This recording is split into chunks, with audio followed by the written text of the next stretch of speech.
All right, everybody. It's Christmas Eve. It's December 23rd, 8:11 East Coast time, 6:11 Mountain time for Coach Holmes. And we are the Sons of Saturday. What we're gonna do, we were thinking of not doing one before we got to Christmas, but I mean, come on, man. We got too many staff things going on, too many exciting things going on. So we just want to chit chat about the staff that's come in. But first, I got to give Coach Holmes an opportunity to brag a little bit about this Panthers. And dude, tell us how your trip back east was. Oh, it was great. We got to go home and see my wife's parents. They got to see our son. Got to spend some time before the holidays. Got to see my folks down in Pinehurst. Had a great time seeing them. Then my company Christmas party was last Friday. So we drove from Pinehurst to Atlanta, went to the company Christmas party, and then flew back the next day. So it was a week. It was perfect. It's in between the holidays. I highly recommend if you live away from family, that's the way to do it.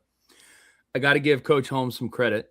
The last time we were on a podcast together, I believe, was when we had Tanner Thomas on, which is honestly taken off. That's been a great podcast. And Tanner, I know you're listening. This guy's a loyal Sons of Saturday listener, so I appreciate you tuning in. He shot us a DM and he said, man, thanks for keeping me posted on everything going on in Virginia Tech land. And I'll tell you what, this year's been crazy. We put out some statistics over the last year. People are jumping back on the bandwagon, and that's not my way of saying, hey, where have you guys been? It's an exciting time to be a Virginia Tech fan. There's plenty of room on the bandwagon. It's exciting times. So what we're planning on doing on this pod is we're just going to touch on every single role that we have filled across the staff. We'll talk about that room, and then I broke it down into a couple different categories. So the first one is issues with that side of the ball or that position previously. What is the new coach's resume? What are they known for? What's the feather in their cap? And then one thing to describe this hire, just some general overall thoughts. But Coach Holmes, overall, as this staff has come together, how do you feel about it? Because here's kind of been my long-standing thought process. No matter who we were bringing in, I trust James Franklin to build a program in the way, I'm not trying to quote the Bible here, but like in the image and likeness of programs that he's had before. And ultimately, a lot of games were won at Penn State. A lot of lessons were learned at Penn State. And, whether it's bringing Coach Pry back, which some people I think most have come around to, which I think is a great hire, or bringing Coach Chaos back or bringing him in, and I think that's an 100% approval rating. Ultimately, no matter what, carte blanche, trust him to put the best guys in the right seats. How have you been taking it, and how have you kind of reacted to these first couple of moves? I agree with you, Billy. Trust them until they give you a reason not to. So the guy is a proven winner. I mean, he averages over 9 games for his entire career as a head coach. Mm-hmm. It's ridiculous, the fact that after a decade of being in purgatory and now we have a lineman named Purgatory, but we are now to a point where truly we're going to have 2 Hall of Fame head coaches within the span of a generation. Mm-hmm. Like, you could have Bear Bryant, Bear Bryant and then Nick Saban, but that was separated by an entire generation where they were in the not necessarily in the doldrums. You had the Gene Stallings years, but just a crazy adventure. I mean, it's really been like there'll be a 30 for 30 on the rise and rise of Virginia Tech. Yep. It'll be amazing. Mm-hmm. So I think the first one that we're going to touch with, we'll start with the offensive side of the ball, is probably the biggest question mark. Mm-hmm. And is it Howley or Hal? We're going to learn a bunch. Hal. It's Hal. Okay. So it's the offensive coordinator and tight ends coach, Ty Howell from the DMV. So I'll start with my issues with this side of the ball previously. I think I said this on the last podcast, and some people agree, some people do not. One of the biggest disappointments of the previous regime is the lack of development with Kyron Drones and the lack of development within that room in general.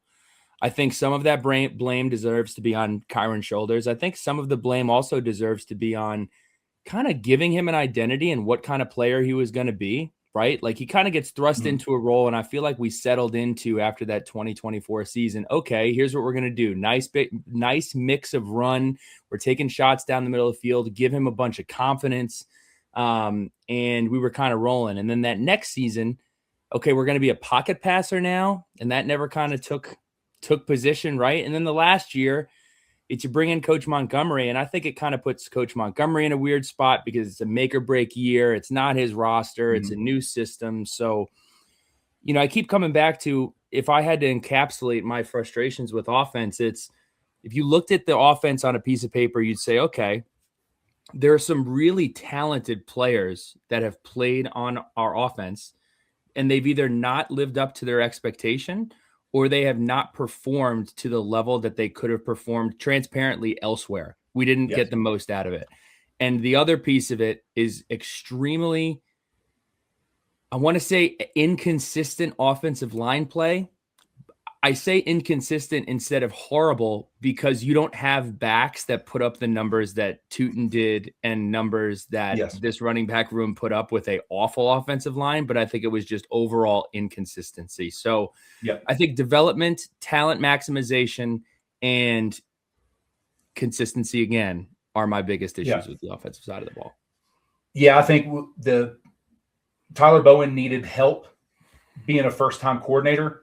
That just wasn't there because everybody else on his staff it was either only there for a year or there was just not that collaborative effort. I mean, we had Elijah Brooks and he was great for what he did, but that was his first college job, right? You have Fontel Mines, who was coaching receivers, still coaching receivers. Talk about that in a little bit, but he was a tight end. And so you're kind of learning on the job, and then of course you go through the whole Joe Rudolph escapade, and then you get into Crooks, and then now Matt Moore. So there's no consistency, like you said up front. One year we're really good, we're better at pass blocking. The next year we're better in run blocking. So it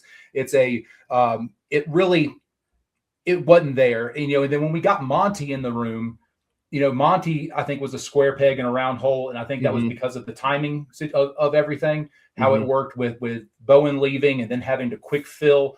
Everybody knowing that Pry may have been on his last leg, and they were right. So now we get to that situation where you're trying to. He doesn't have the personnel to run exactly what he wants to run.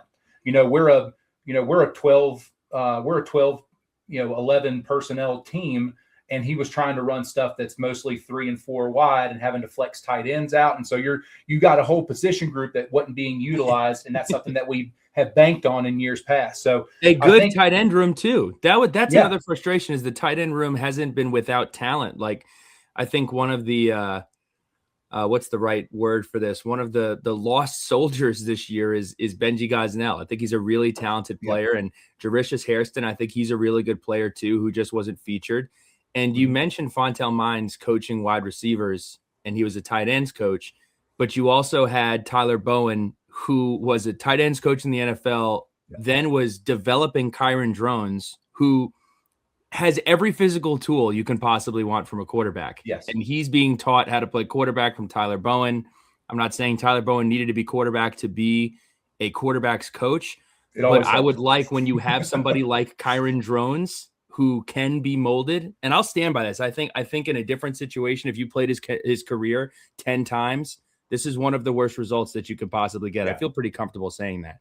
It was just a comedy of errors all the way through. Really, nothing went smoothly, and there was nothing really to nothing. What I don't think it was his fault 100%. But he's got quarterback's always going to take the blame. He's going to get the credit when we win, and coaches take the blame when you lose. So it's everything. Just flipping the page to Ty Howell. So his resume: played offensive line at Penn State, 47 games, and he was a team captain in 2013. Spent a ton of time at Penn State. Associate head coach, correct? In his time at Penn State? Yes. I believe associate head coach. And he's known for, in the feather in his cap, is he developed Tyler Warren, who went on to win the John Mackey Award as the top tight end in the United States. much, much, much illustrated how amazing tight end play has been at Penn State. And Hokie fans may be tired of hearing this. They may have some PTSD, but I do think that this is a chance to get a young guy in a role that has a chance and obviously has proven himself every time he's been asked to do so.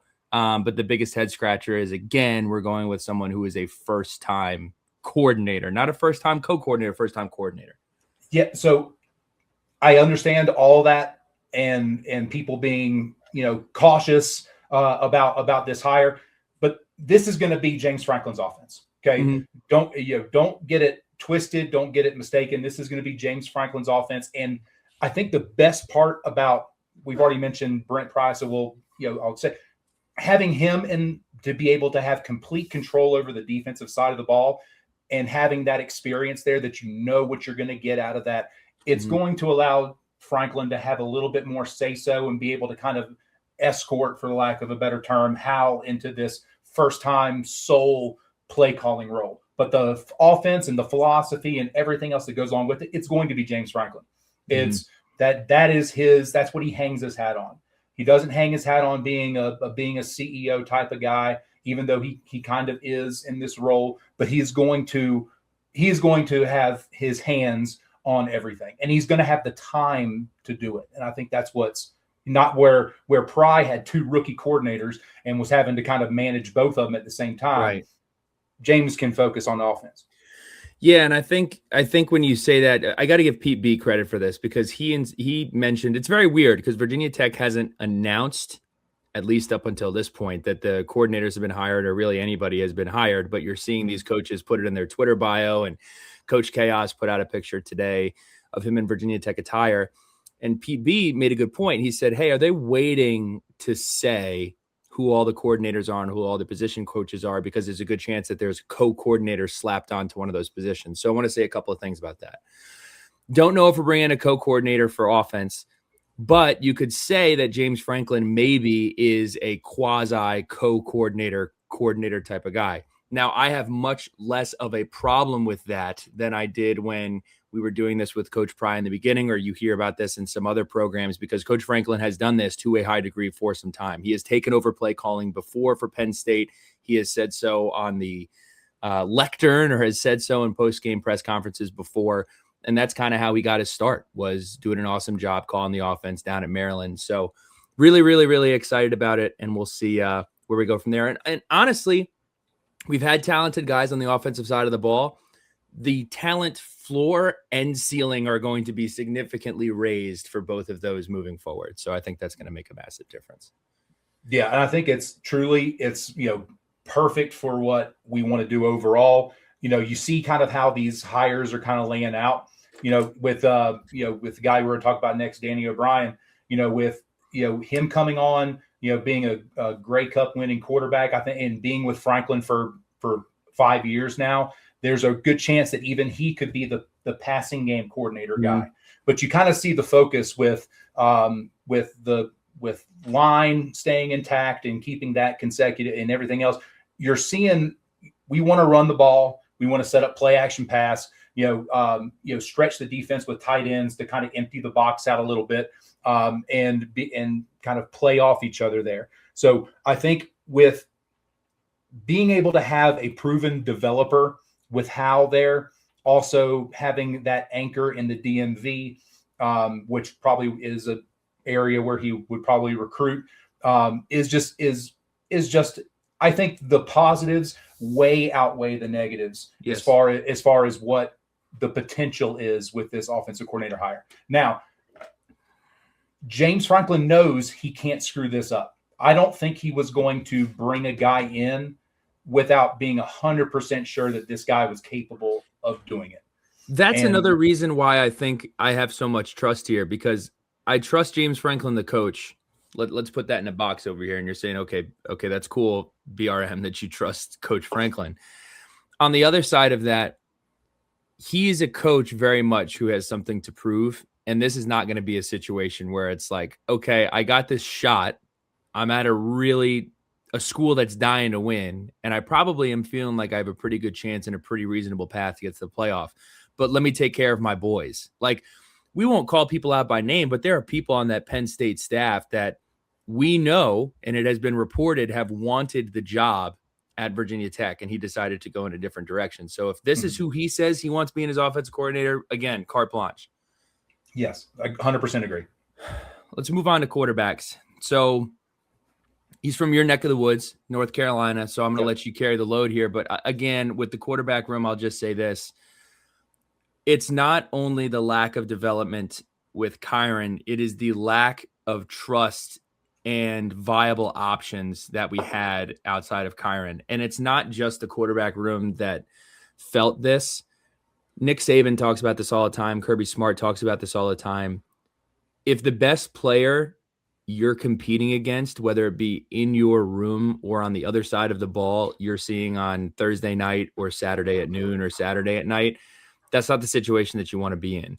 And another situation you don't want to be in is with whoever the starting quarterback is. You're like, well, let's just put the other guy in and see how it goes. Like, you want to have something a little bit better than see how it goes as the tagline for it. So, ultimately we didn't bring enough talent in at the quarterback position, or we didn't develop the talent in the room enough to feel comfortable enough to put them in the game over what we were looking at. And what we were looking at is one of the worst passing attacks in modern Virginia Tech history. So that was my problem with the room. Yeah. And I think that goes back into everything. I think in general, from the quarterback room, it doesn't matter who it was, even Wells, Wells didn't develop, and, he didn't progress. Drones didn't progress. You could say Pop, got a little bit better, but I mean, we saw him in his very first ever game as a starter against probably the worst UVA team in modern history. It was fun. It was fantastic. But it's the worst thing that can happen, because you struggle as a quarterback, and then you're always looking back over your shoulder. Of the fans, they're not dumb. They see all this stuff that we put online, and we ought to play Pop. Pop ought to be the starter. He ought to be the guy. And you're like, hey guys, and we saw it a little bit, when Drones went out and Pop came in. He has had flash potential, but again, the overall development wasn't there, and it really wasn't Drones' fault. There was a combination of things: lack of consistency in wide receivers catching the ball, lack of consistency, as you mentioned, on the offensive line. It was just not there. And really, in my opinion, it was clueless coordination on the offensive side of the ball.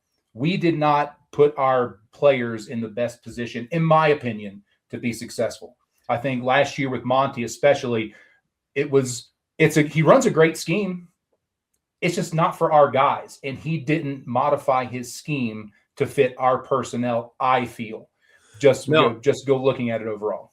I completely agree with you. And I think one more thing before we move on to Danny O'Brien's background is one of the most frustrating parts of the Tyler Bowen offense was I feel like Philip Montgomery was running an offense where X led to Y, which led to Z, and you had multiple choices that you could go from there. I'm really trying to explain this like I'm speaking to a 5-year-old. I'm not trying to be demeaning.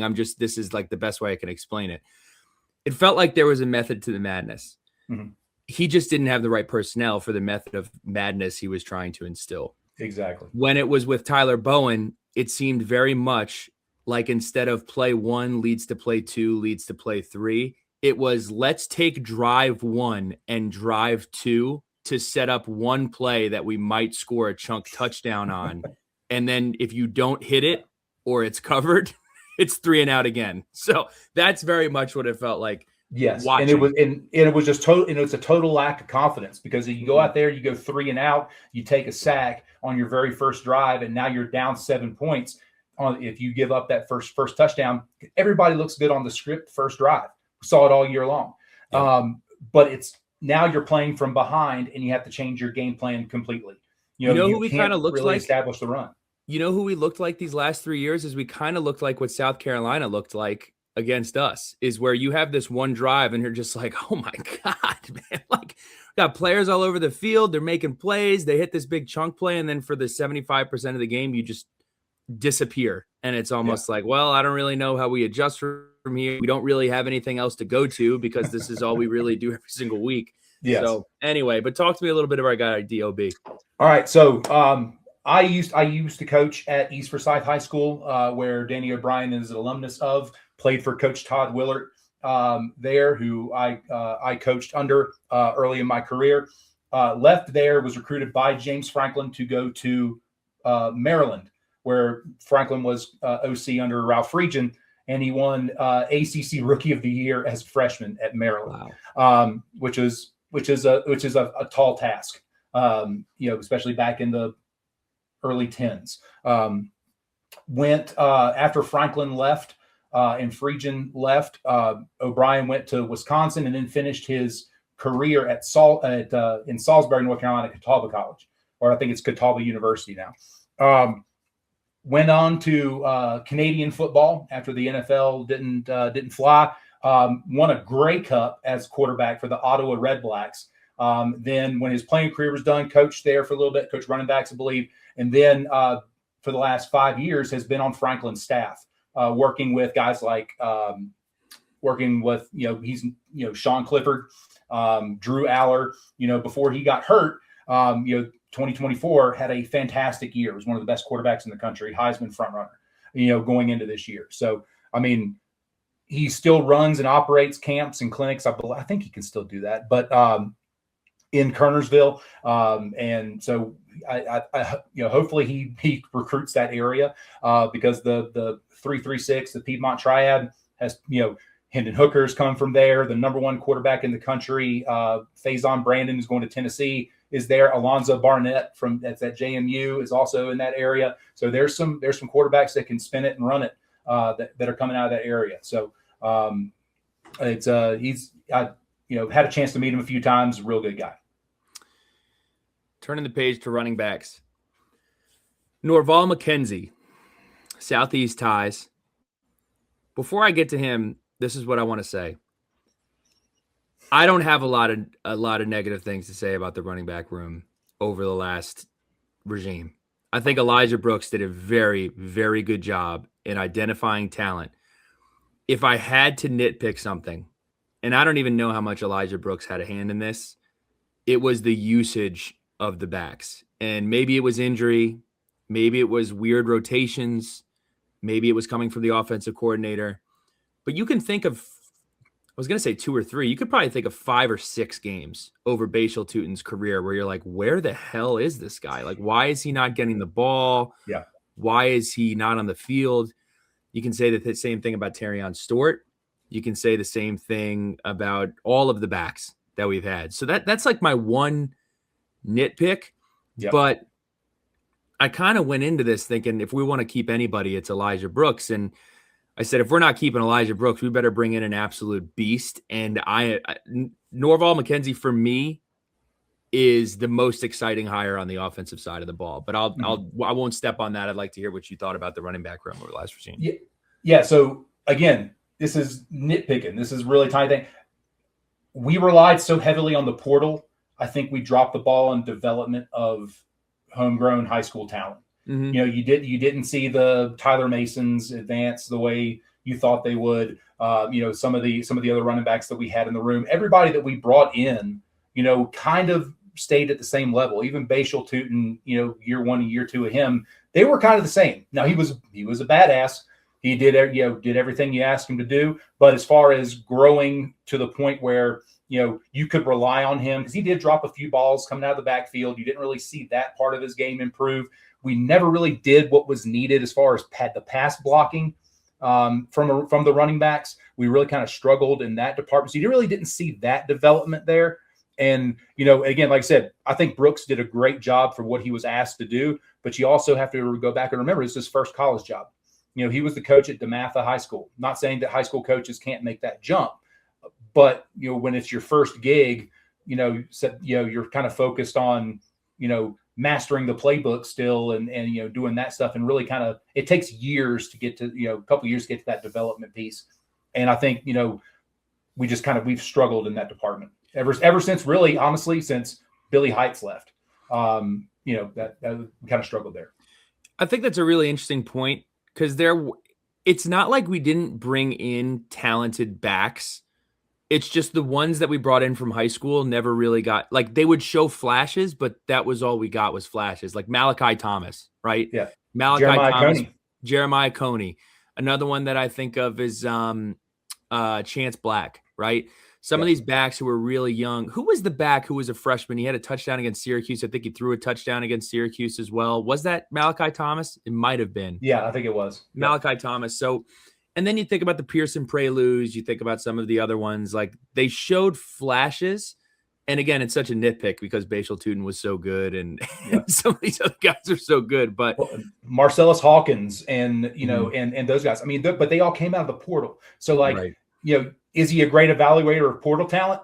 Absolutely. I think his only miss was the Bennett kid, and that's because he still got playing time. He was just behind Stewart and Hawkins. You know, because you're trying to find one guy trying to replace one guy with three. You know, but yeah, so I'm right there with you. I think it was an admirable job. He did everything that you could have asked a running backs coach to do. But again, you know, the little things, the pass blocking aspect of it, you know, development, catching the ball, the backfield. You know, it's one of those things, and ball control. We did have a little bit of the fumbles, you know, and so if you're nitpicking, it's that part. Everything else was great. Overall, if I'm grading the running back room, it's a B. It's a B at worst, right? Yeah, and there are not many position groups that are above a C. So, well done by him. And when I found out that Elijah Brooks wasn't being retained, I was mad about it for about a day, because then we found out we were getting Norval McKenzie. Who's Norval McKenzie? 14 years of Division I coaching experience. He was most recently at Georgia Tech as the running back and run game coordinator. He was at Louisville with Stu Holt in 2020. And just a couple feathers in his cap, man. I mean, Jamal Haynes, back-to-back 900-yard seasons at Georgia Tech. He coached Ray Davis, who rushed for 1,000 yards at Vanderbilt, which was good enough for fourth in the SEC that year. This is one of those guys where if you're plugged into, like, who are some of the better position coaches in the ACC, Norval McKenzie is up there, and he's done a tremendous, tremendous job. Yeah, and if you look at where he came from, most recently at Georgia Tech, their running back room was pretty complete. You had guys that could really excel catching the ball in the backfield. Haynes King seemingly had more time than we had, at least, to throw the ball so they could help in the pass block game. So they seem to be pretty all around backs. Honestly, if you had to nitpick on anything with that, I don't think they ran the ball enough with Haynes. This year, they relied too much on King to kind of. So you want him dead? If they ran him anymore, he might be dead. Yeah. So I mean, they didn't, but Jamal Haynes didn't really get the ball enough. I think he for what they needed. But anyway, but again, I don't think that falls in the running backs coach. I think that's all scheme, like what you said. I think that's why we had games where Bashal Tootin was non-existent, or Terry and Stewart was non-existent. I think it was just really, we saw something on film. We could exploit their intermediate area, and so we tried to throw it 30 times, which was not our strength. Flipping over to offensive line. All right, this is tough, because the issues that I had with this room previously really don't fall on Matt Moore at all. Matt Moore, very much like Phil Montgomery, was thrown into a role where he has pedigree. Of everybody that coached on our staff last year, he probably had the most pedigree of anybody that was there. Like, he was the crown jewel hire of this staff when we brought everybody in last year. He brings over a couple guys from West Virginia. He's produced all conference talent. But if you're talking about the offensive line room in general, consistency's been a problem, and that's frustrating because I think it gets a little underrated. Like, everybody thinks back to the days of like Sergio Render and Ryan Schumann and Dwayne Brown, like way back in the day, right? The offensive line at Virginia Tech under the end of Stacy Searles and pretty much for the entire time under Vance Weiss was, I think by the ACC standards, like elite, like an elite offensive line. Brock Hoffman, Lasita Smith, Luke Tenuta, I mean, Wyatt Teller, John McLaughlin, like there were so many good players, and it wasn't just Darisaw, there weren't just so many good players that went on to play on Sunday. There were really, really good players who were awesome, awesome college players. And what I think they also really benefited from is you think of a guy like Wyatt, you think of a guy like Darisaw, you think of a guy like John McLaughlin. They were never hurt. Like they never missed games. So they got really, really lucky with how often they were available. So fast forward to this past regime, I think number one, we haven't had a lot of large human beings in the room. Like we had Xavier Chaplin, and it was very much like watching Xavier Chaplin on our offensive line was like going to like a quadruple A high school game that has like one Division I player, and you're like, oh, that guy's awesome. He leaves and goes to Auburn. Struggled a little bit at Auburn, but there's just been a lot of injuries. Coach Moore walks into a room where there aren't a lot of guys that have taken a lot of snaps. There aren't a lot of guys who have played a lot of snaps together. And that's a whole nother thing. When you have an injury, it's not only, oh, we lost X player and X player is this good. It's, oh, we lost X player and he's played next to Y player for, 13, 14 games. They've been running double teams together. They've been communicating together. We haven't had that consistency. And I think, again, consistency just kind of been the word for a lot of these rooms. It's been inconsistent. And you basically asked Matt Moore, you said, hey, you're on a 15-day contract rookie prove it deal. And here's, a butter knife and you're going to you're going into a gunfight. I don't know. That's kind of what it's been.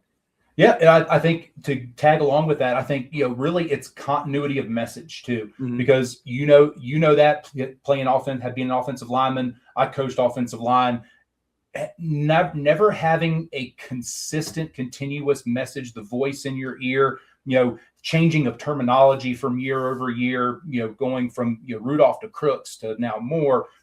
I think that's one of the reasons why it was so important, I believe, for if we were going to keep somebody on this staff, I think it was going to be Matt Moore. Yeah. In addition to that, number one, because he's not a lifer.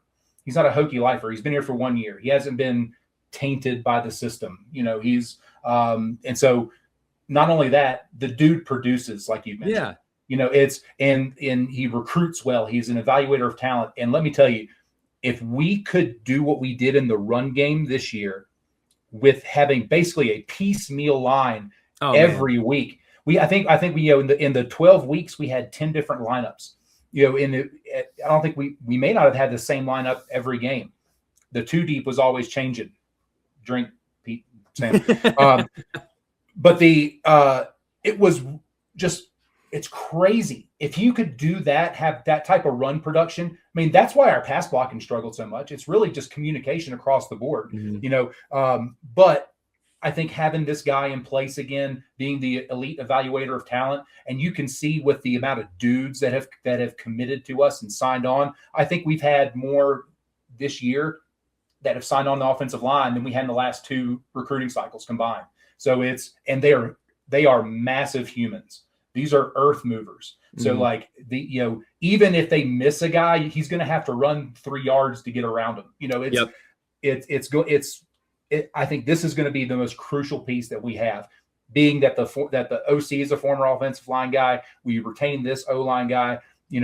I think the writing's on the wall of what our offense is going to look like. So very, very happy with that.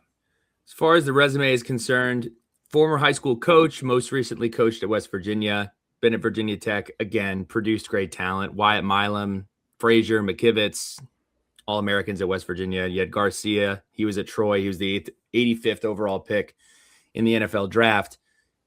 Give me a couple things to describe this hire. I would say, again, him and Brooks, either one.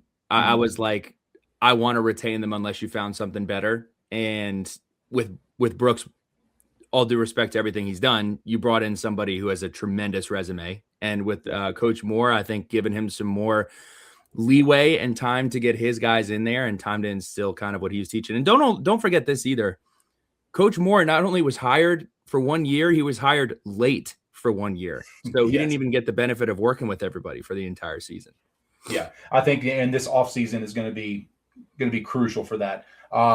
Because he's going to be able to just leave something on the counter, and you got Remack and some of these other guys are going to be able to, take that get all the guys together and start working on stuff on their own in the off season. But like you said, this is the guy that I wanted to keep more than anybody else because of the sole reason of continuity of message. Mm-hmm. I think it's going to be invaluable, to the current guys we have, and also for the young group that we have coming in. There's probably going to be some of those young freshmen they're getting playing time this year. The freshmen we're bringing in the freshmen we're bringing in are bigger than the seniors we just had on our offensive line. So, yeah. And while we're talking about that, I want to just make this point. When people say, "Oh, well, we got this guy who's a 4-star, we got this guy who's a what," that is based solely on potential. Yes. Right. And so that is what these guys assume that these guys are going to be. So if you're a 4-star coming out of high school, you are right now projecting to be probably a day 2 draft pick. At worst. At worst. And so, 5 stars are going day 1. But you have to develop to get there. Yes. And so being able to get these guys in, if these guys come in early here in a couple of weeks, as soon as the new semester starts, which I think some of them are, they haven't really announced that yet.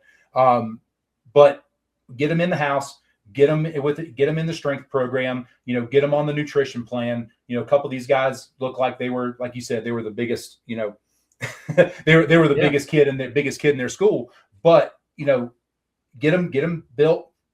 Obviously they had good enough feet that scouts said, "Oh, these guys are 4 stars."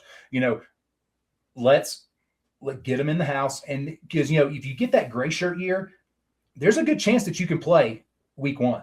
Yep. If you're going to have enough time with the system to be able to learn that stuff, especially if you go through the entire spring. So I'm excited to see kind of where we're at. And the guys that we have coming back, when they're healthy, some of them aren't dogs. I think they really got hurt because of what we had to do because of how far back we were in a lot of these games.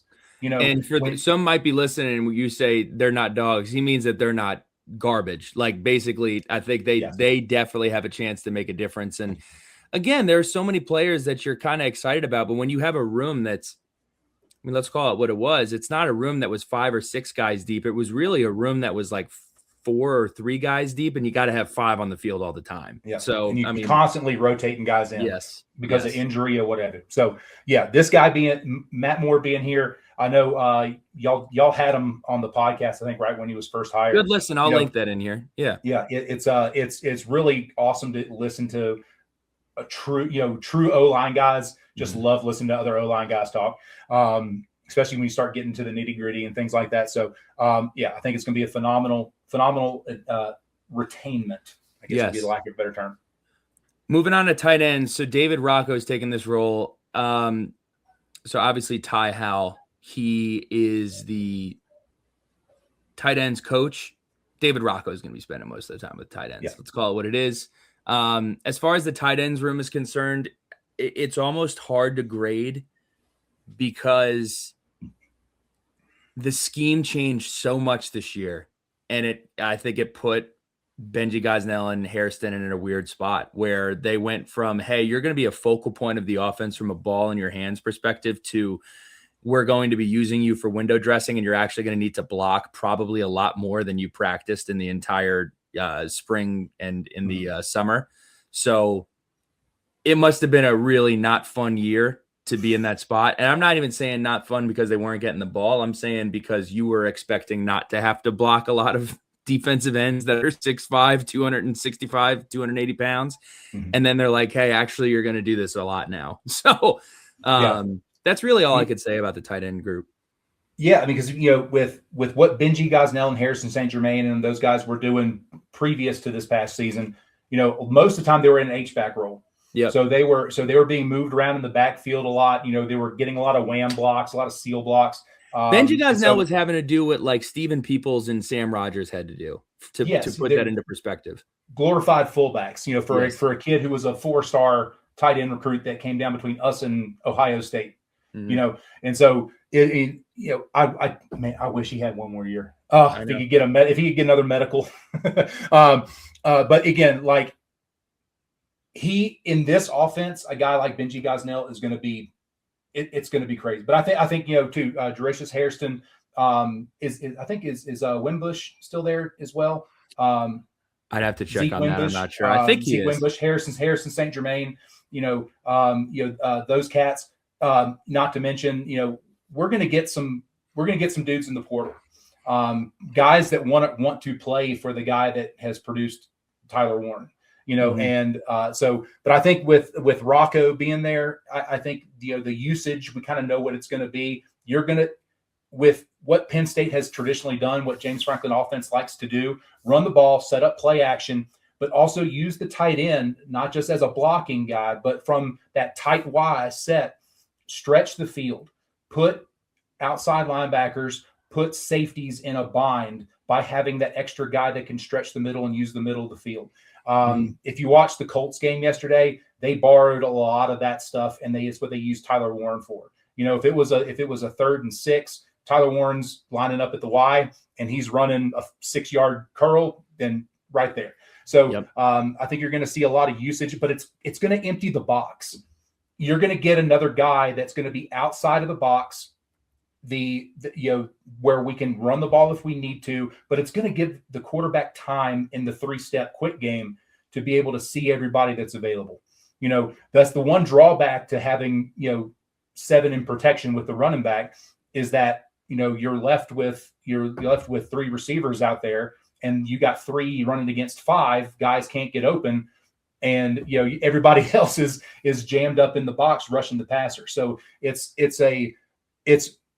using the tight end properly in this new scheme. And I think Rocco is going to be really good help with that. His dad was a longtime coach at Liberty and then at Delaware prior to that. So he's got Virginia roots. He's got Virginia ties. And he's also used to coach wide receivers. So I think there is a connection there where, you're going to get a guy who can teach you how to run routes like a receiver. But again, with the tutelage of with Hal in there, he's going to really help with the blocking aspect of the game. If we become tight end sign me up. It's the most valuable position in the game right now, because you see it on Sundays. Tight ends, there's people that are running 13 personnel right now. They're putting 3 tight ends and 1 back in there. And it really just, that's how Chicago won. They had 13 personnel and had DJ Moore one-on-one on a deep post, scored a touchdown. So it's insane what they're scheming if you have a guy that can be a good blocker, but also be a versatile pass catcher.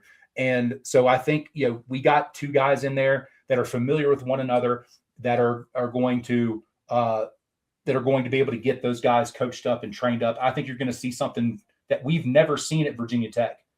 We've had Jeff Kings, we've had pass catching tight ends, that were really good, that were good blockers, that played on Sundays, but they're kind of one-offs. I think you're going to see a consistent stream of those guys coming through Blacksburg.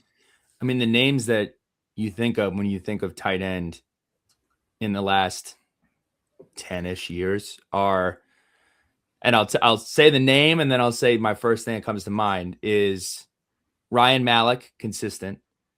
Dalton Keene, really good player, really good college player. Swiss Army knife. Yeah. And then Daquan Wright, who had a tremendous career at Ole Miss. His game against Tulane last week was amazing. Played great. We're going to turn the page now to wide receivers. Now, wide receivers is a difficult conversation, because I'm actually going to mix my issues with Feather and Cap, because they kind of go hand in hand. I really like Fontel Mines. I really do. I think when you talk about, if there were people I wanted to keep on staff, it's Elijah Brooks and Matt Moore. They're in that top echelon. And I would even throw JC Price in that group for a different reason, for a different role. And I felt the same way about Fontel Mines, as I would love to have him on staff. And I know Coach Franklin is going to want to have him on staff. Feather in his cap. This guy's one of the best recruiters in the ACC. Hands down, awesome recruiter. Every single player has overwhelmingly positive things to say about him. Every single parent has overwhelmingly positive things to say about him. If I'm nitpicking the room, I'm nitpicking the development and top-end production of the wide receiver room. Now, the one that just stands out is Jalen Lane. Jalen Lane's senior season, he had 38 catches for 466 yards and 3 touchdowns. Then he goes to the Commanders. And the Commanders offensive coordinator is like, I don't know where he was before. Virginia Tech? I don't know what they were doing over there, but they definitely should have used him more. So comparing his senior season at Tech to his rookie season in the NFL, 38 catches, he has 16 in the NFL. 466 yards, he has 225 in the NFL. 3 total touchdowns for Jalen Lane at Virginia Tech. He has 2 this year with the Commanders. So that's kind of like person number one I would point to. Yep. I would also point to, Daquan Felton. I don't think that his talent was maximized. Now let's flip that on the other side. I think Tucker Holloway got every drop of ability that he could have gotten out of himself. I think Steven Gosnell got every single drop of ability that he could have got out of Virginia Tech. Yep. So, and he's still practice squadding with the Bills. So correct. So you have like this divide between like everything. But the one thing that I'll say that I think plays a huge part into this is the overall inconsistency we had at quarterback and the overall inconsistency we had from offense. Because ultimately, Fontel Mines can tell him what kind of routes to run. He's not teaching him how to catch the ball. He's not I honestly think this might be a bit of a cop-out, but I'll defer to you on this. A wide receiver coach's job really is to get dudes in the room. Like that's really it. And if there's a singular position whose job is get a dude in the room, it's wide receiver. Their output is completely reliant on how effective the offensive line is, how good your quarterback is, how good your scheme is. So ultimately, I'm cool with it.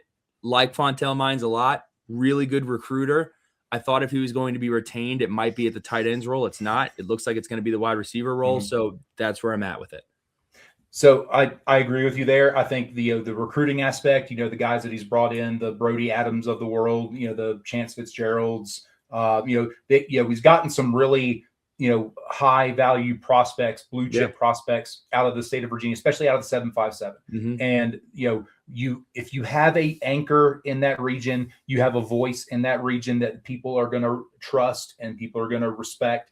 I think that's going to be more invaluable than anything else. Mm-hmm. I think to go back with what you said too, I think the development aspect, the one area that I would like to see us improve on in anything is being able to get separation. Mm-hmm. And I think a lot of that is due to, again, it's all situational, right?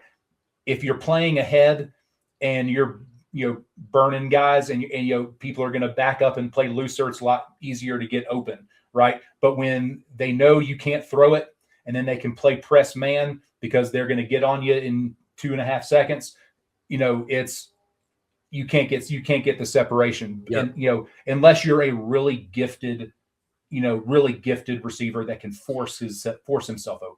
Or we had wide receivers who could make catches in traffic. If you go back and you watch the South Carolina game, you're like, oh, we might have the best wide receiver room in the country, because dudes were making crazy catches, but they were never schemed open. They were just throwing it up, and our guys were just winning 50-50 balls. So and we didn't do that. We didn't do that again, all year. But like, correct. So Aiden Green, so like Aiden Green is probably the best case scenario of why you want to keep Fontel Mines around. Correct. How he has now, great. Will he drop the occasional ball? Yes. It's never the easy ball.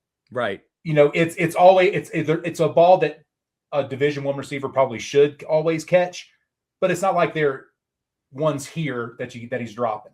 Yeah.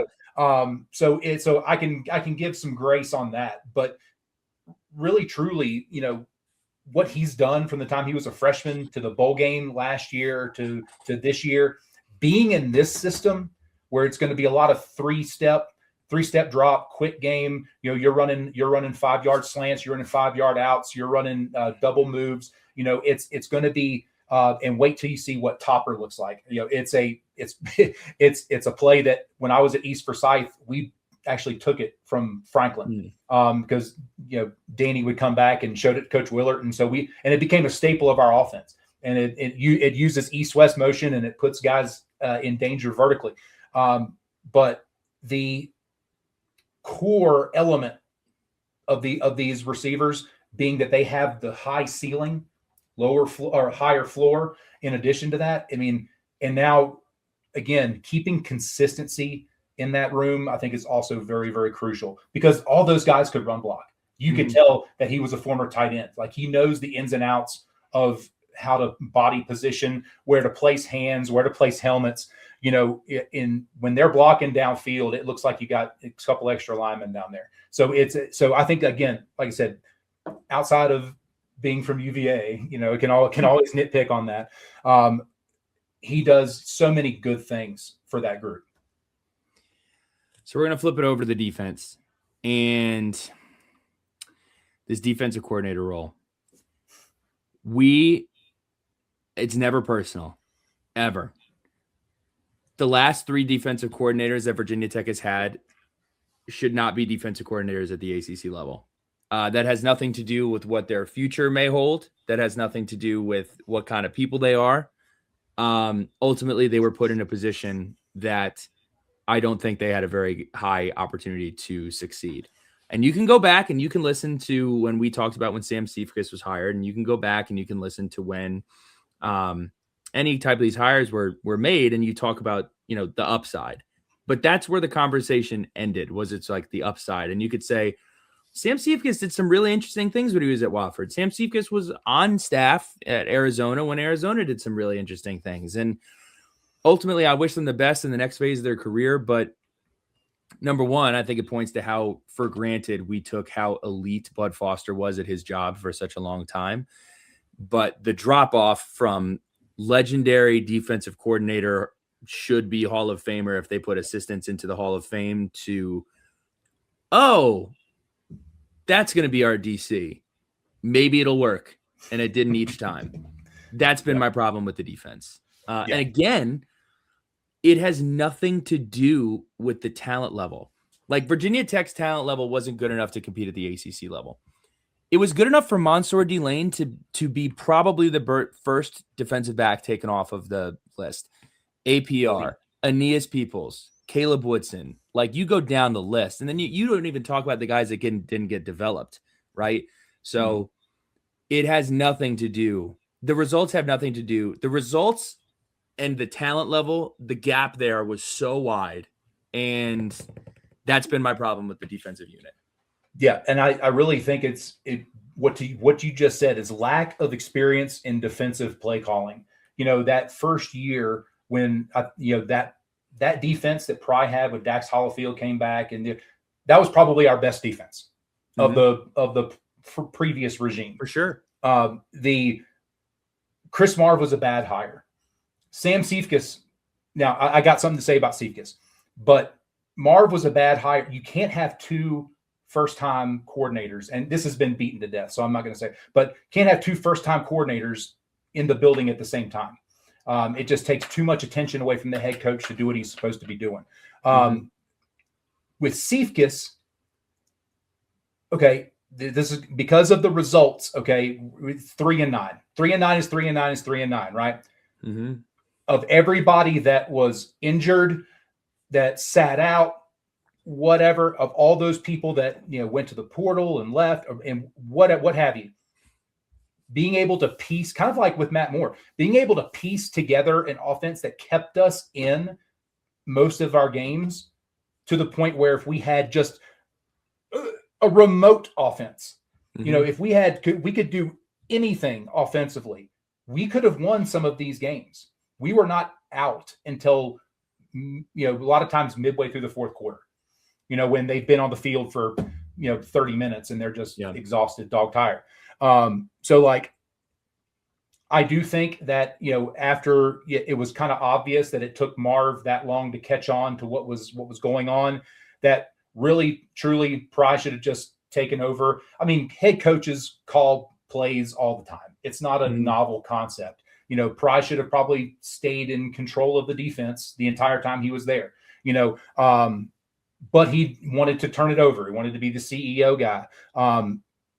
I will say just the lack of experienced play calling is what really hurt him, because we got into situations where we were, you know, it wasn't necessarily the play call was bad. It was just situationally not the right one. Yeah. You know, it's 3rd and 6, it's an obvious passing down and we're dropping defensive linemen. It's little tiny things that, don't show up on any stat sheet. They don't show up on PFF grades. But it's got you throwing your remote through the my God. If I didn't have 2 TVs, I wouldn't have any. Like they'd be all dead. But again, like it's just one of those things that's really just rack your brain sometimes. And then the personnel that we did have, I think they played their heart out. I really did, especially this year. We had some young guys that got some really valuable experience, really valuable reps. But, Ben Bell played his heart out. Did he always do the right thing? Absolutely not. And probably is that, G5 guy. He's probably really good at the G5 level, just couldn't make the jump. Yep. And so again, I think that's my whole thing. You're able to piece something together like Cephas did and keep us in games. I think that was the best thing I can say for it. So again, it is crazy though that the last 3 defensive coordinators were Justin Hamilton, Chris Marv, and Sam Cephas. Like those 3 in a row, like you're betting on Bitcoin happening with those 3 in a row. Yeah. And it's not Bitcoin. It didn't turn out to be Bitcoin. It turned out to be Demi Lovato coin or something. So I did an entire breakdown on the Pry thing. I'll just kind of reiterate what I said. I mean, his resume, 34 years of coaching experience, Georgia Southern, Vanderbilt, Penn State. He's known James Franklin. He's been James Franklin's guy ever since he got here. Obviously mentioned that James Franklin's career at East Stroudsburg, the quarterback's coach or the offensive coordinator was Brent Pry's dad. So thick as thieves, been together forever. Now you go from what we just saw at the defensive coordinator position, the last 3 goes around, and now you go to a guy who these are his points given up by year as defensive coordinator at Penn State. 2016, he takes the role. They were 47th. 2017, 7th. 2018, 23rd. 2019, 8th. 2020, Mickey Mouse year, 55th. And then 2021, 7th again. This is a bona fide, awesome, fantastic defensive coordinator that if he is not coaching at Virginia Tech and is interested in being a defensive coordinator, 10 years ago, he probably goes to Nick Saban's coach rehab facility for 1 year, and then he's a defensive coordinator at Georgia or at Clemson or somewhere else. So there's that side of it. He also has a stamp of approval from Bud Foster, which should mean a lot to a lot of people. And there's nothing wrong with going back to something that works. Again, we've kind of talked about this ad nauseum, but it's the Peter principle. Like, Brent Pry's a damn good defensive coordinator. There's nothing wrong with being a damn good defensive coordinator, and he's going back to doing what he knows how to do with people he's done it with before. Like, I'm all in. Like, I could not be more all in. Yeah. I think it is one of the greatest stories in college football that this is happening. And again, I love the angle that it preaches loyalty. It preaches family, loving school. It preaches family. Like all of that's built into it. I'm thrilled. Yeah. I can't say anything else, on top of that. However, if James Franklin, God forbid, ever took the job at Florida State and he hired Brent Pry, it is lauded by it is. I mean, everybody, they're going online. Oh, this is so going to be so great. Florida State is back, and they're the timing of it is what makes it weird. Yeah. Now granted, Jeff Levy just brought back the previous coach at Mississippi State, but he was gone for 2 years. So it's not like it's a novel concept. Guys going back to schools for a second go around in a different role. The biggest difference is that it happened within 6 months. Yeah. That is the only part of it that's weird. Everything else is A+, check across the board. You want to talk about a guy that the players love, everything else. You know what no player has ever said that they didn't like Brent Pry. Like no player has said that. When he was let go, every player was crestfallen about it. They understand it. And to the weird thing, it may be weird to you. It's not weird to me. the only people that it matters if it's weird for are James Franklin and Brent Pry, because the kids are going to follow the coaches. And if the coaches aren't weirded out by it, which they're not, I'm just telling you they're not. This is not a risk that James Franklin would take if he felt a little squirrely about it. I think if you asked him, and he's kind of been asked in a little bit of a roundabout way, this is the if he could pick anybody, it's probably who he's picking. And if that's the case, go for it. And I think it's going to go great. I think it's going to go great. Well, and I think too, in addition to that, some of those guys that were a little on the squirrely side, and we've talked about this too, players commit to coaches these days. It's not necessarily the school. I think you could see Dante Lovett come back, which would be a massive boon to the defensive backfield. I think you might see Quentin Reddish come back, at the safety. I don't know if he was actually legitimate hurt or he was sitting out. I'm not 100% sure on that, but getting some of those cats back in there.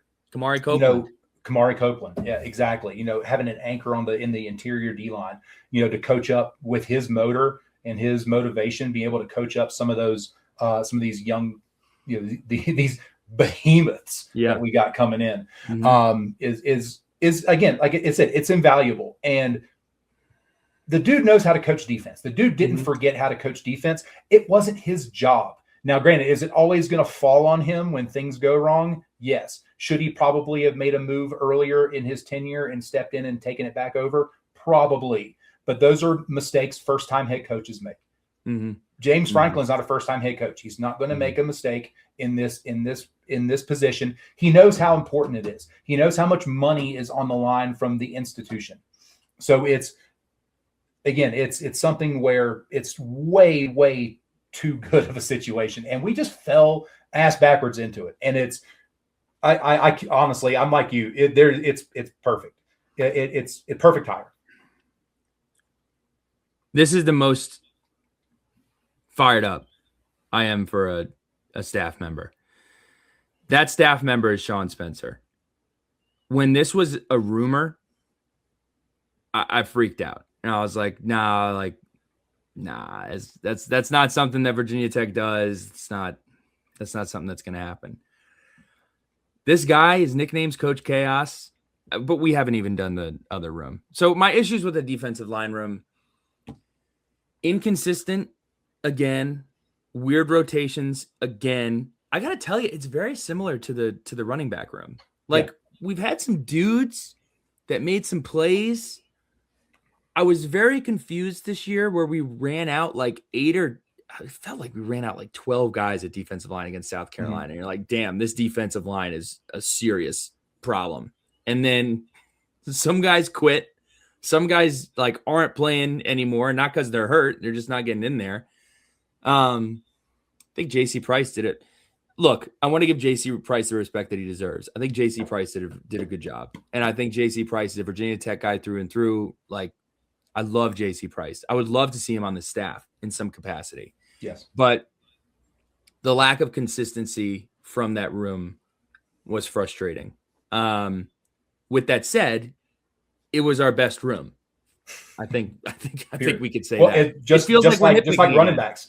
Just like running backs was probably our best room on the offensive side.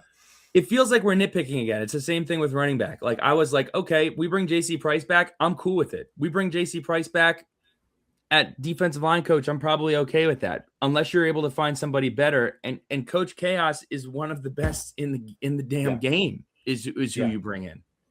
So again, piggybacking, we were heavily reliant on portal. So from Aeneas Peebles to APR to Gilliam and Copeland, Ben Bell, Jonkum, those guys didn't work out, but we were so heavily reliant on the portal. I think our development struggled with the homegrown guys. Just like with the running. I mean, you could almost copy and paste, this for running backs. The thing that really that I didn't like about the J.C. Price defensive line, and again, nothing. I mean, the results speak for themselves. Best room on the defensive side. Sure. But we would become what I call stupid penetrators. Yeah. You get past heel depth of the offensive lineman, you create running lanes, right? And so we would just rush upfield, kind of reckless. If we got off the block we would go and we would create those cutback lanes where mobile quarterbacks could escape Gashed. or running backs get through. And then the coverage that we're playing, it's either 1 or 0 a lot of times, or if we were playing a deep zone, if we were playing cover 2 or cover 4 and we got guys back, there's nobody within 20 yards. Breaking the pocket and extended plays were disaster for Virginia Tech. And also I thought we did a pretty poor job, and some of this falls on linebacker too. We could not set an edge for the life of us. Could not contain it all. No. You know, and again, another, I mean, I hate to make this a bash Ben Bell pod, but like Ben Bell was probably he's probably out of position, you know, but he got caught running into the A gap when he had contained so many times. And it was always at the worst possible moment. Yeah. And it was lack of discipline.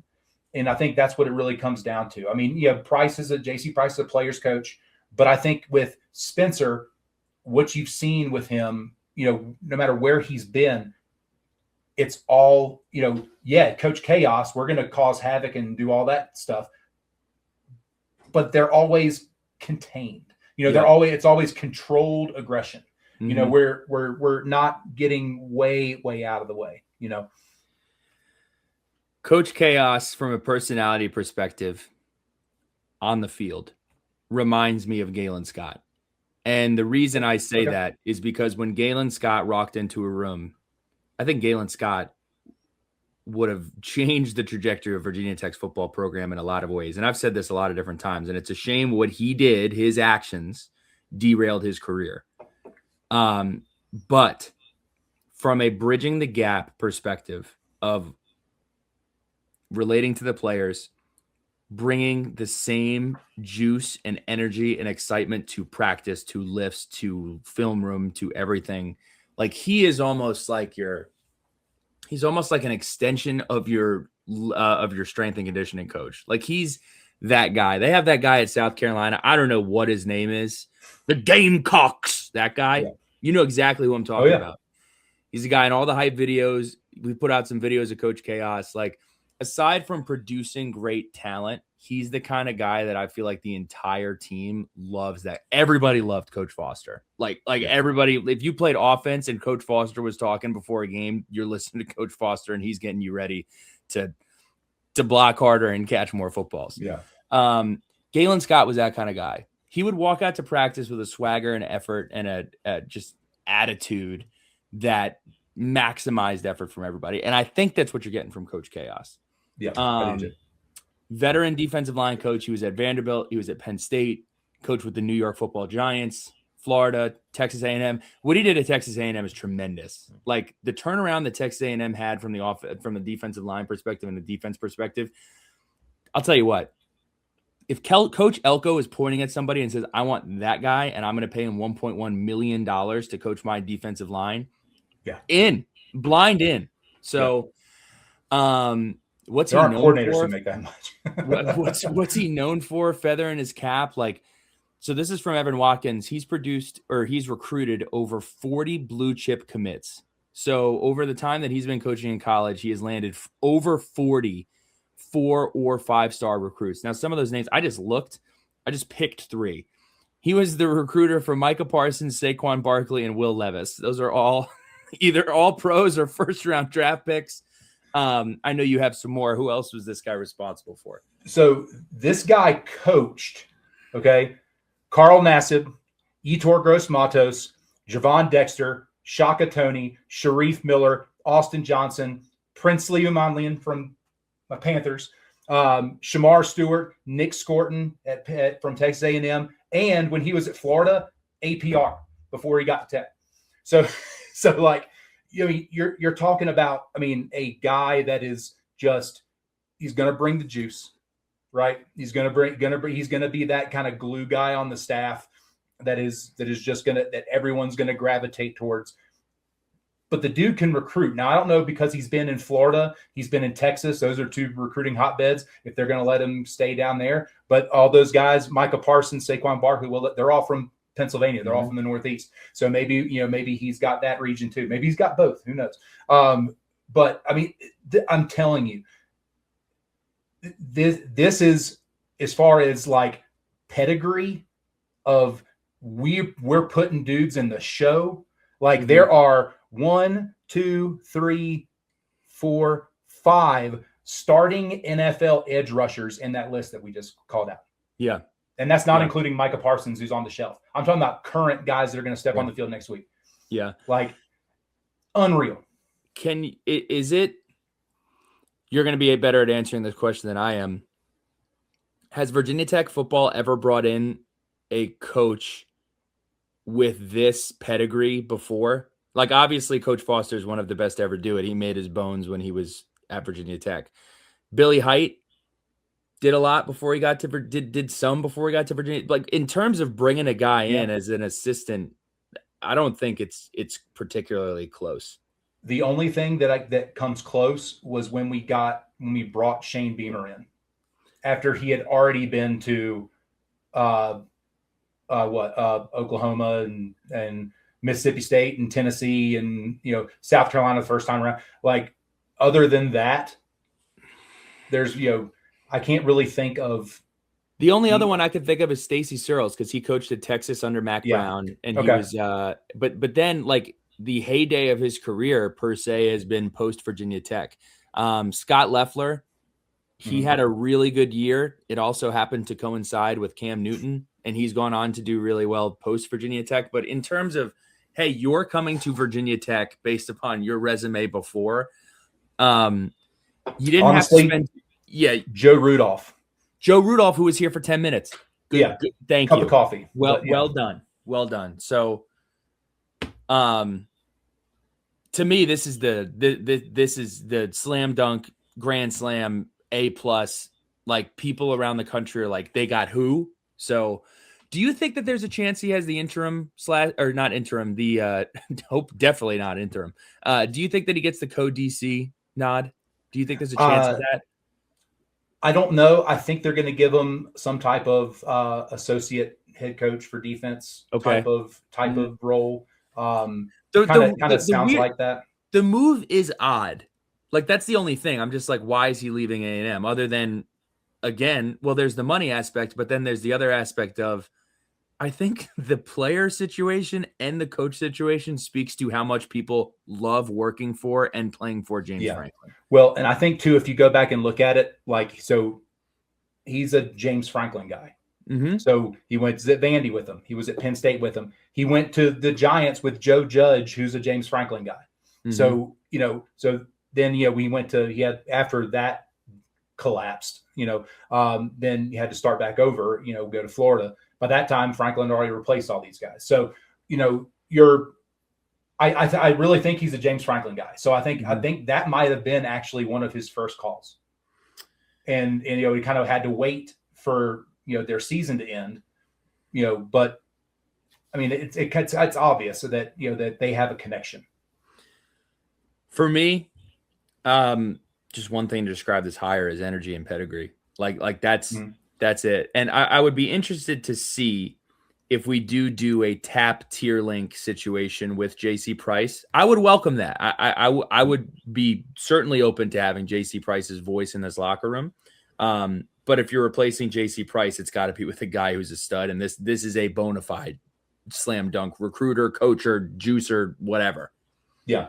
And honestly, if JC says, hey, I don't want to do it anymore if I'm not in X role or what have you, or, okay. But again, this guy has the right type of juice to where you could kind of set him up if Pride does ride off into the sunset, in a few years, if everything goes the right way, he could roll into that DC role. He's got that recruiting pedigree, and got that experience. So, I mean, but honestly, I would love to see us this guy's obviously coaching, D tackles and edge rushers, and it might be an opportunity for us to get a Darryl Tapp. Yep. If we wanted, but there's somebody who specializes in edge rushers. It could be Darryl Tapp if San Francisco wins the Super Bowl. He said that that's the one thing that he wanted to accomplish before coming back to Virginia Tech. So, if you're wanting to see that, root for San Francisco to win the Super Bowl. last position group has not been filled. That position group is cornerbacks and safeties. Kind of have an idea. With all due respect, this room has kind of been a disaster. And there are a lot of reasons for that. Again, it's not for lack of players that are good. Mansour Delane's going to be a first-round draft pick. My dad told me this stat. I don't know if it's real.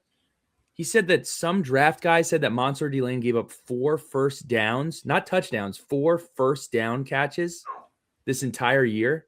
Well, they didn't really throw to his side a whole lot.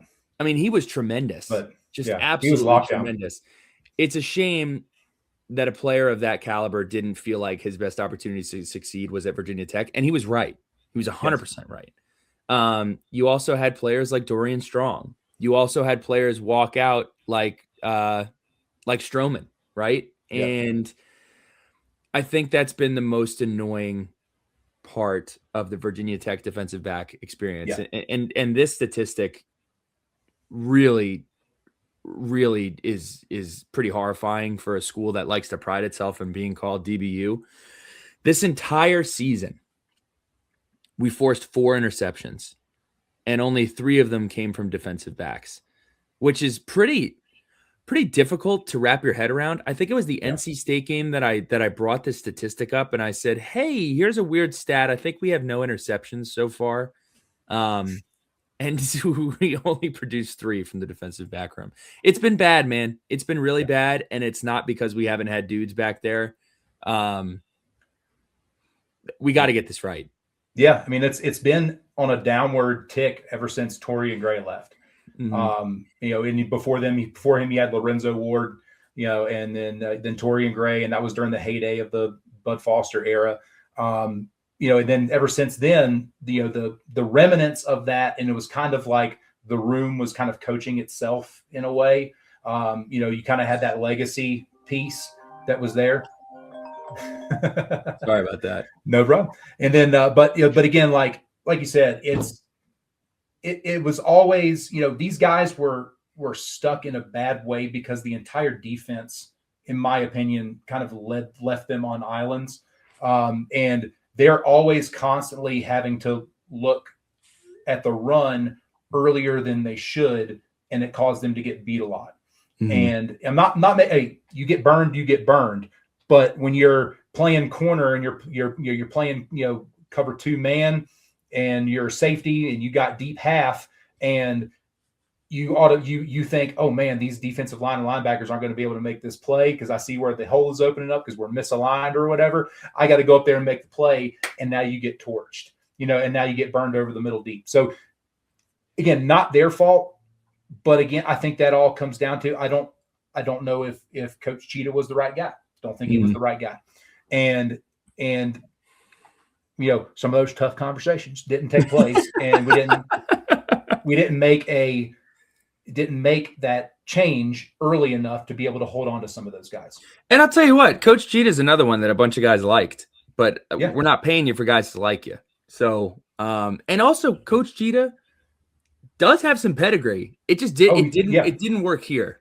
That's for whatever reason, the unit did not produce, and you saw good players leave, and that's where it was. So, last thing, more of the same. I don't want to beat this to death. Look, special teams has still not been filled yet. I would have loved to see that be Jonathan Galante. He was a teammate of mine. He just got retained, or not retained. He is being retained by the Tulane coach, Coach Summerall, who's going to Florida. He's going to do great. He is a finalist for the Broyles Award. Really, really good. Issues with special teams. I actually am not going to say that the special teams were all awful, because there were, like, it was boom or bust. Like, we had a really good kicker. Really good kicker. One of the best in the country. We had some nice punt returns. We had some nice kick returns. But in situations where it lost the game is where special teams blew up. It was a lack of alignment, a lack of assignment, a lack of focus, a lack of knowing what number needed to be on the field, when it needed to be on the field. And we all point back to the Miami thing, but it's not like that Miami time was the only time that got screwed up. It was something every game. So we got to get that right. Yeah, and again, kicking wasn't the problem. I think our punters, did a really great job. I mean, they got plenty of work, but it really boiled down to mental errors. And that's the thing that just killed me. It was not being on the line of scrimmage. Mm-hmm. That big, huge punt that we had against South Carolina, where we kind of were going to pin them deep. It was a great punt, great hang time. We had too many guys in the backfield because we weren't online. And then we punt it to Nick Harbor and he torches, or not Nick Harbor, the other guy, and runs it back. Yeah, and it completely changes the game against South Carolina. But that's just in a nutshell. Those two plays, snaps back to back, encapsulates all of our special teams for the Brent Pride. Yeah. All right, we're getting ready to finish this thing up. Any question marks or wish list stuff you have for you? Any last thoughts? Really, again, just to touch on it one briefly time, just the skepticism on the coordinators. That is an obvious question mark, right? Is Howell going to work as a first-time solo play caller? Checks all the boxes everywhere else, right? He's a developer of talent. He's got the connection with Franklin. Are we going to see somebody else come in like that? That's kind of where the special teams coordinator comes in too. Like, I think that's going to be the last hire we make, to be honest with you. It's going to be, they're going to see somewhere where there's a position of need where, hey, we can get somebody else to help out in this room, but then also coordinate special teams for us. Mm-hmm. So I think that's going to be the last one. But having Pry being able to lock down the defensive side of the ball, I mean, it takes such a burden off of what Coach Franklin's going to have to do, especially going into this spring, right? Yeah. So, I mean, there's going to be a lot of terminology that's the same. The level of teach is not going to be incredibly different. So I think there's just way more positives the coordinator hires than there are negatives. I think the only thing that we're going to have to worry about is making sure that Hokie Nation, again, like we said, trust them until they give you a reason not to. Right. So, and that doesn't mean the first time that the defense gives up a touchdown, by the way. Yeah. I'm so glad that we didn't have one of those experiences like Pry had in the Maryland game. He goes on ESPN. Yeah. So we're gonna have tough defense, and then gets boom. Boom. Yeah. Oh, that was the omen of omens, right? Yeah. But other than that, I mean, wish list. I mean, ideally, God, I like I said, I would love to have Daryl Tapp in here to coach defensive ends. I think somebody who's connected to the school, who loves the school. I think there's an opportunity because there's going to be two coaches coming in the defensive backfield. One for corners, one for safeties. Not going to have one DB's coach for everything. I think there's an opportunity. There for an assistant role for a guy like D'Angelo Hall. That's what I was thinking. If he did want to come back, and then maybe your overall DB's guy is coaching safeties. Yeah. And so I think there could be an opportunity there to get somebody else in the house. We're Hokies. We love our own, right? We latch on to people. There's still people in Carolina who want Cam Newton to still quarterback and Greg Olsen to still catch touchdowns, right? So like you just eventually you got to move on, right? So I think having fresh blood in here is fantastic. Having all these new fresh faces, even Matt Moore is still a relatively fresh face, right? So Fontel Mines has been here for 3 years. There's no long-term legacy guys that are here, that are staying. So I think it's all going to be good. I really do. I could eat these words 5 years down the road, but I don't think so. The James Franklin's track record is too good for too long at too many different places. What I'd also point out is when we brought in all of these defensive coordinators who were first-time defensive coordinators and offensive coordinators who were first-time offensive coordinators, they didn't have the benefit of having like Matt Moore and, having Coach Chaos and having Norval McKenzie. Like these are all really, for what some may consider unqualified coordinator roles, they're being held up by ultra qualified assistant roles. Position coaches. We just had unqualified on top of unqualified, which leads to a shaky pyramid. So I would add that. We'll run through these letters to lunch pail rapid fire. Just raise your hand if you have something to add here. Have I heard anything about potential safeties and cornerbacks, coaches? No, I honestly probably couldn't have predicted any of these new guys on here that are coming in. I mean, I could get on here and I could say, I would love Torian Gray. I think we all would. I don't know. I've heard nothing that he wants to roll. We're probably going to end up with somebody who is going to be a good fit and has a nice pedigree that we haven't discussed to this point. Yeah, because the defensive currently on the staff at Penn State. Well, they have a bowl game left. Was the defensive back coach at Penn State the interim? No, he wasn't. Okay. That's from Alex Bruckner. Then Joe Hester. How can they help us win? Reference on the field portal recruiting. We just did a lot of that. Save the turkey legs. I'm wondering who is driving decisions on defense, Franklin or Pry. I figure Pry had liked the staff he had, or maybe had a bigger budget and the ability to hire up as a factor. I think we're just getting the band back together for Penn State. Like I think also Brent Pry and James Franklin are going to be lock and step. I don't think there's a lot of things that Brent Pry and James Franklin are not on the same page about. Yeah, and I think too, like Coach Chaos coached under Pry when he was at Penn State. So and Bandy. So like you gotta understand too that like this is not necessarily just the James Franklin connection. This is the Brent Pry Coach Chaos connection too. Yeah. So and these guys have a network. All these coaches have a network of dudes, right? And I think what you're seeing here is that the availability of funds that we have now given this football program is going to bring in some of these. I mean, these guys are absolute studs in their field. You know, these are the guys that are going to get poached to be coordinators in 2 or 3 years.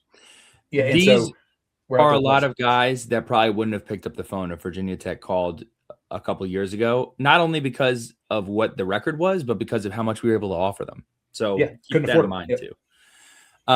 Nick Van Dam, I think that's what VDM stands for. If it's not, please correct me. Where do you feel we've upgraded with this new staff? We just talked for an hour and 26 minutes. I feel like we've upgraded everywhere. I think we have guys that were here previously that are in new seats who will do better in those new seats. I think we've brought in assistants that that we would have been fired up if they were coordinators a couple of years ago. So yeah, I think we've upgraded everywhere. And then Andrew Shoemate, can you do a rundown on the recruiting regions with each assistant has done in the past? We'll do that. I'm not really prepared to do that at this point. There are obviously some regional connections with Fontaine Mines. There's some regional connections with Norval, McKenzie. We'll get into that. I'm just I haven't done a deep enough dive, so I don't want to give you an answer to the question that is not sufficient. Coach Holmes, any closing thoughts? Merry Christmas to you and your family. Yeah, Merry Christmas. I'm glad to see that you guys had an awesome trip out to Georgia, out to North Carolina. If you're listening to this in 2025, thank you for making 2025 such a great year. It really has been a great year, and we do appreciate all of your listenership. If you're still sticking around, please do please do subscribe. It helps us a lot. And in the comments, Coach Holmes, what was the name of your mascot for the high school team you coached? Oh, the Eagles, the Fighting Eagles. Please put "Go Fighting Eagles" in the comments. Birds. For Coach Holmes, or go Birds. But other than that, Merry Christmas, Happy New Year. We'll be talking to you guys soon. Take care. Go Hokies.